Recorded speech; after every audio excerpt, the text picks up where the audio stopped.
welcome to Brocco Lane. At the moment I'm doing a Class 37. I'd like to bring up a subject which has annoyed me for a while actually, and that subject is miniature snowplows. I think diesel locomotives look great with them on.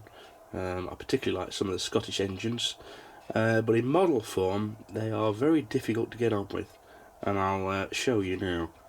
Using the Bachmann Class 37 as an example, because a lot of them did have these snowplows on, and if you buy, I think most Class 37s now do come with these optional 3-piece snowplows. Now they look pretty good, they're a little bit thick, but they do plug into the NEM pocket, which means you can't put any coupler on with them. Now this is the more recent releases. The previous releases, as you can see behind on that Class 37 there,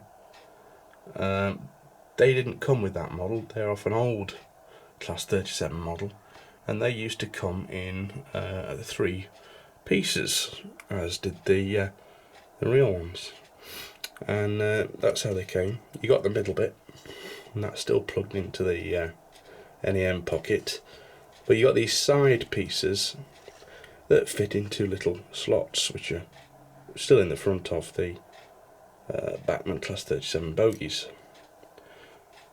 Now there's a couple of problems here. One, in real life they were never attached to the bogies, they were always attached to the frames. So when you see a model going around a corner and the snowplows swinging with them, that's not realistic. However, with the Class 37 there's that little space. I haven't successfully been able to fit them to the buffer beam as they are in reality. Another locomotive that had snowplows quite often was the 26s, 27s, and Helge had done models of these, but they did make the mistake of putting these snowplows in.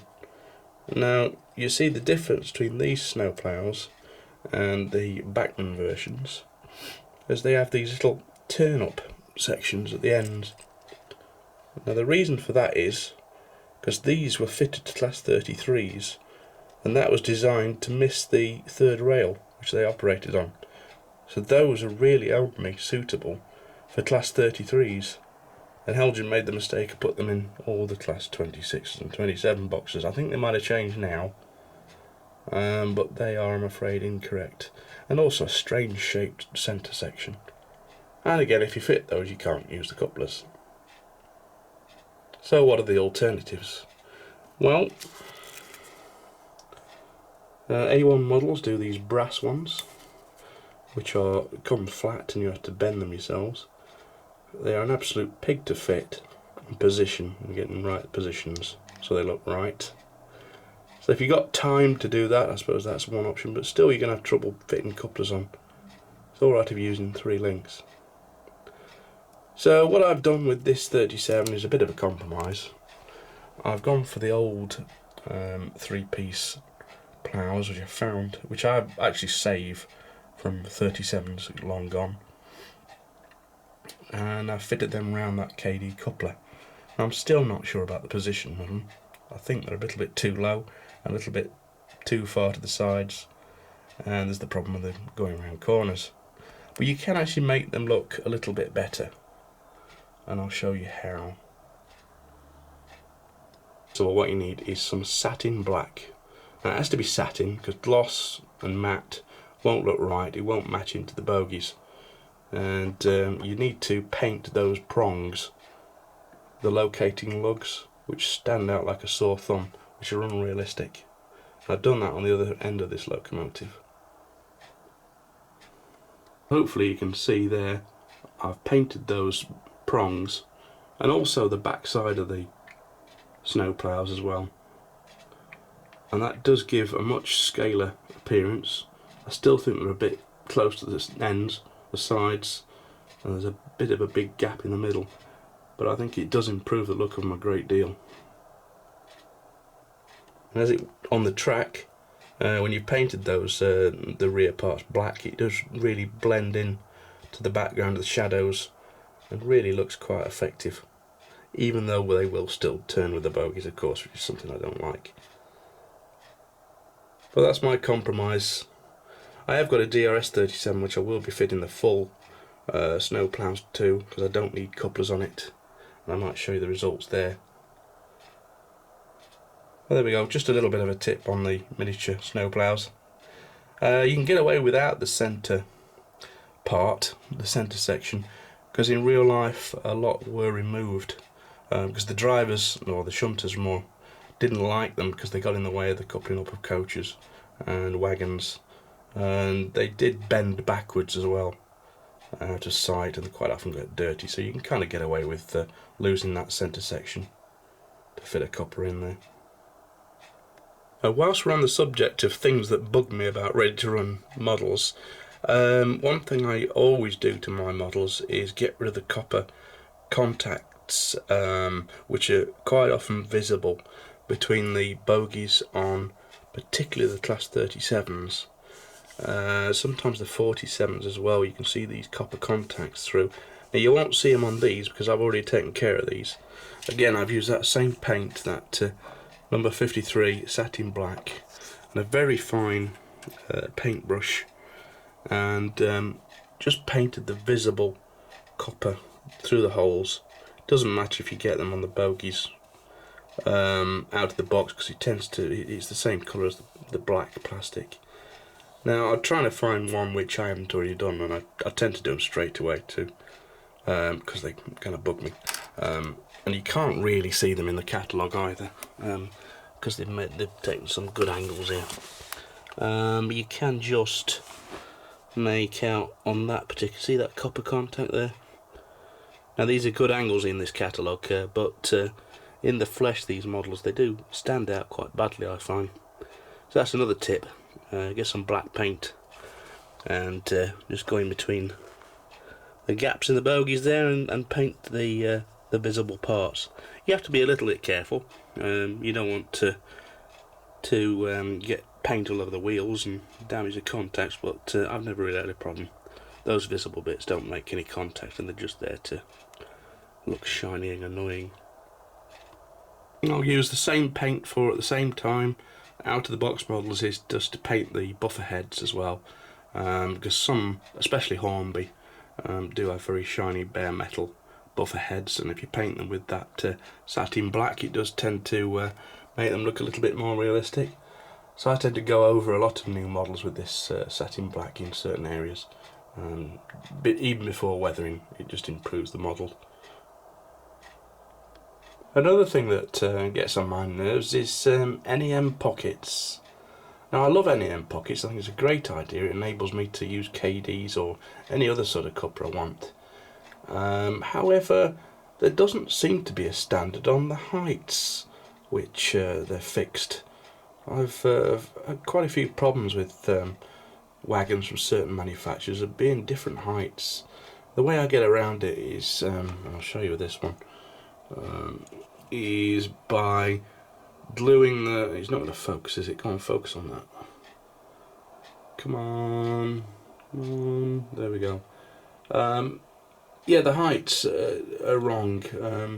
Now I get around it with this one by not pushing them all the way up into the holders and having to glue them at certain heights. That's the way I get away with it. The kind of it's a makeshift adjustable height, but it'd be so much easier if the manufacturer just came up with a standard height. Because there are some wagons I get which just don't want to couple up properly, and sometimes it's a real pain.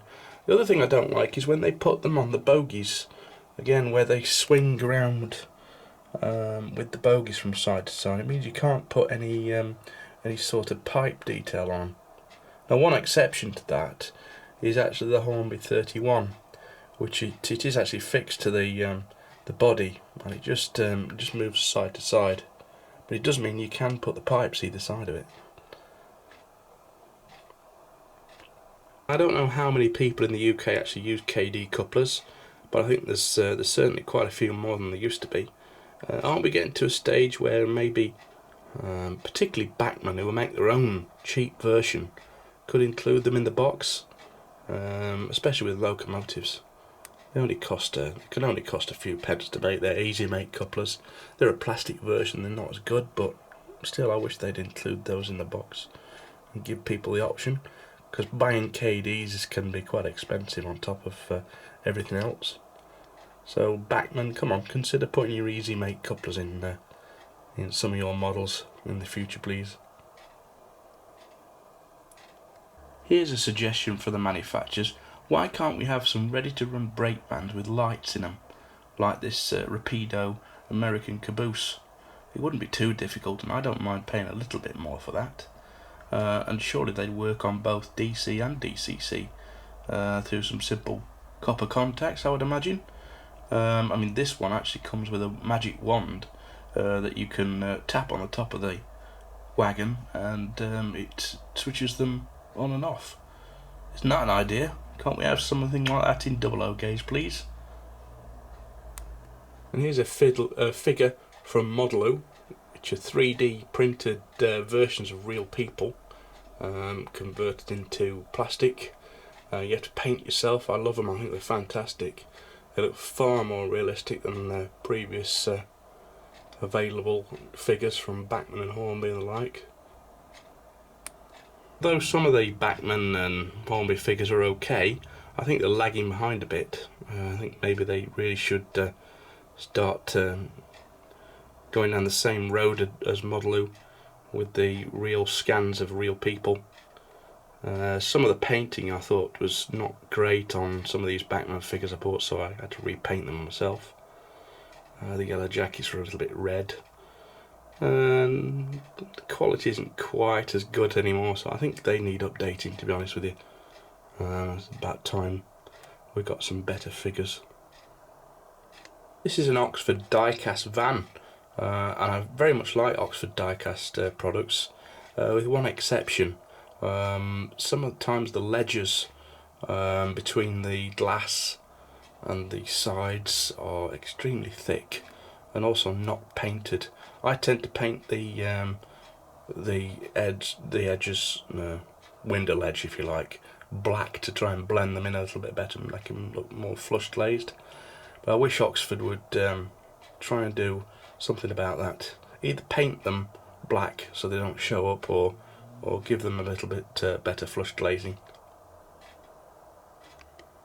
So anyway, I've done videos in the past asking people what new models they want, but I thought this might be a good opportunity to ask you what things bug you about some of the model manufacturers and little things they do, and what improvements would you like to see.